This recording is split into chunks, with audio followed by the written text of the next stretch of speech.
Haemorrhoids বা পাইলসে বর্তমানে অনেক ভালো চিকিৎসা আছে এবং যার পাইলস আছে তার দেখা যাচ্ছে যে পায়খানার সাথে রক্ত যাচ্ছে এবং এভাবে রক্ত যেতে যেতে একসময় কিন্তু রক্ত স্বল্পতা দেখা যায়। পাইলসের একসময় অনেক অপচিকিৎসা হতো, কিন্তু বর্তমানে অনেক ভালো কলোরেক্টাল সার্জন আছেন, অনেক জায়গাতেই আছেন যারা এসব নিয়ে কাজ করেন এবং অনেক নতুন ডিভাইস, অনেক নতুন টেকনোলজি কিন্তু আবিষ্কার হয়ে গেছে এবং তারা কিন্তু সম্পূর্ণ ভালো থাকতে পারেন।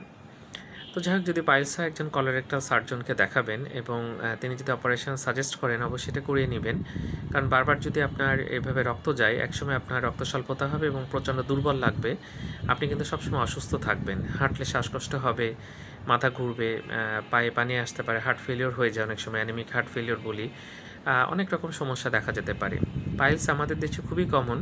এরকম হলে কোনো অপচিকিৎসা গ্রহণ করবেন না, আপনি সরাসরি একজন ভালো কলোরেক্টাল সার্জনকে দেখাবেন, আর না পেলে অবশ্যই একজন জেনারেল সার্জনকে দেখাবেন। ধন্যবাদ সবাইকে।